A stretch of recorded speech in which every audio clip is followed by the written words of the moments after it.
So hey guys, welcome to my video. आज 21 तारीख है और आज मेरा जेईई मेंस का पेपर था। सुबह की मॉर्निंग की शिफ्ट में था और paper was easy to moderate, मतलब टफ़ बिल्कुल नहीं था। और केमिस्ट्री और फिज़िक्स तो मतलब इजी टू मॉडरेट ही थी और मैथ्स भी मतलब लेंथी थी बट इजी कह सकते, मतलब उसमें भी कुछ ऐसे क्वेश्चन ट्रिकी थे लेकिन टफ़ नहीं बोल सकते।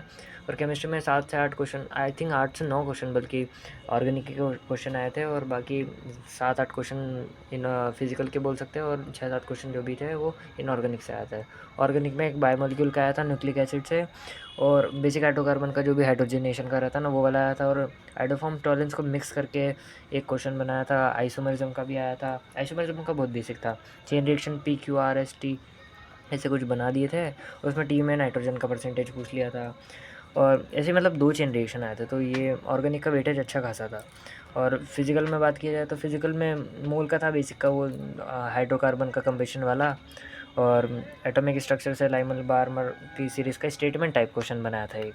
थर्मोडायनेमिक्स में मतलब वो जो बगडन ज़ीरो कर दिया था कांस्टेंट वॉल्यूम पे, और वो वाला क्वेश्चन आया था जिसमें इंटरनल एनर्जी निकालना था। वो भी मतलब बेसिक ही था, सब कुछ दे दिया था।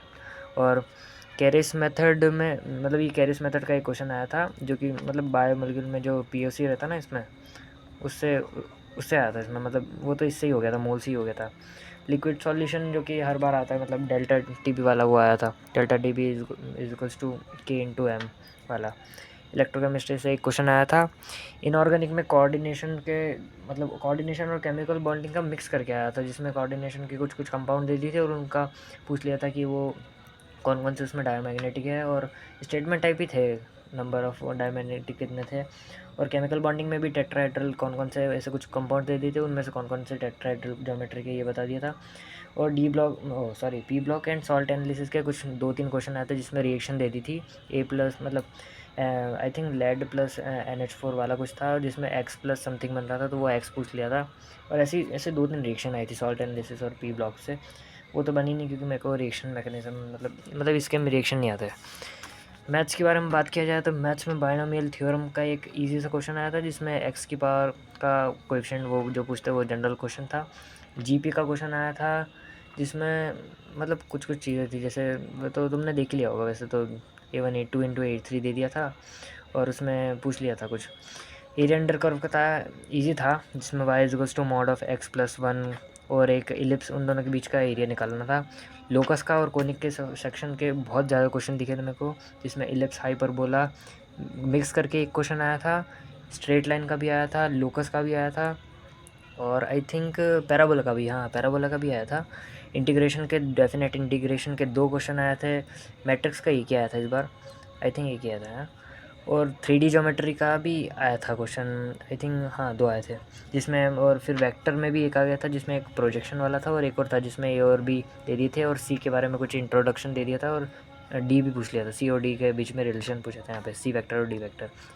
सेट रिलेशन का एक आया था जिसमें आइडेंटिटी में I think reflexive and symmetric, ये 2 मैट्रिक्स के बारे में, रिफ्लेक्सिव एंड सिमेट्रिक रिलेशन के बारे में पूछा था। D तो बिल्कुल कर लेना भैया, D बहुत इंपॉर्टेंट। D का बहुत बेसिक क्वेश्चन आया था, स्टैटिस्टिक्स में कर गया था लेकिन साथ में प्रोबेबिलिटी डाल दिया तो फिर वो क्वेश्चन नहीं बना क्योंकि स्टैटिस्टिक्स प्रोबेबिलिटी मिक्स होकर आया था। और PNC से भी एक आया था, वो नहीं बना भाई। फ़िज़िक्स के बारे में बात किया जाए तो फ़िज़िक्स में एक तो फ़िज़िक्स पूरी फार्मूला बेस्ड थी, मैं तो कह सकता हूँ, क्योंकि मतलब उसमें ज़्यादा कुछ टफ था ही नहीं। फ़िज़िक्स में जैसे कि बेसिक डायमेंशन से एक आ गया था, एक एरर से आ गया था जो कि बहुत ईजी था, मतलब कोई बना लेता। रोटेशन में वो जैसे कि 2 रॉड ऐसे रहती है, एक रॉड ऐसी और एक रॉड ऐसी, इसके अबाउट तो मैं मोमेंट ऑफ इनर्शिया पूछ लिया था। फ्लूइड्स में भी कुछ ऐसा था, जैसे कि ऐसा कोई पाइप था, वैसे मेरे को नहीं आता फ्लूइड्स सही बताऊँ तो। यहाँ पे ऐसा कुछ था और इनके बीच की डिस्टेंस दे दी थी, ये ऐसा कुछ था भाई। और इनका रेट ऑफ फ्लो पूछ लिया था, मेरे को नहीं आता सही बताऊँ तो। हीट थर्मो के भी 2-3 क्वेश्चन दिए थे जिसमें टेम्परेचर वगैरह दिया था। और थर्मोडायनेमिक्स में भी ग्राफ वाला ऐसा क्वेश्चन था जिसमें मतलब एरिया अंडर कर्व जो भी रहता है ना वो बगडन रहता है, और ऐसे 2-3 ग्राफ दे दिए थे किसमें मैक्सिमम बगडन होगा, तो जिसका मैक्सिमम एरिया होगा वो वाला था। और स्ट्रिंग वेव्स का भी एक आया था जिसमें V=√T/μ वाला यूज़ हो रहा था। EMI और करंट इलेक्ट्रिसिटी से भी 2-3 क्वेश्चन आया था जिसमें EMI का वो था B=B.L×B, और जिसमें फोर्स भी था, फोर्स वाला भी था। और वेव ऑप्टिक्स से ये आया था अपना कौन सा वाला वो यंग डबल स्लिट वाला आता है जो कि हर बार कंफर्म रहता है, और रे ऑप्टिक्स से इस बार अलग ही आ गया था माइक्रोस्कोप से क्वेश्चन। ये तो बात हो गई पेपर की, क्योंकि पेपर तो मतलब मेरे ख्याल में इजी टू मॉडरेट ही था, टफ़ नहीं था। और मैंने कितने क्या क्वेश्चन अटेम्प्ट करे भाई। क्वेश्चन मैंने केमिस्ट्री में अराउंड आई थिंक 16 अटेम्प्ट किए थे। केमिस्ट्री में 16 अटेम्प्ट किए थे।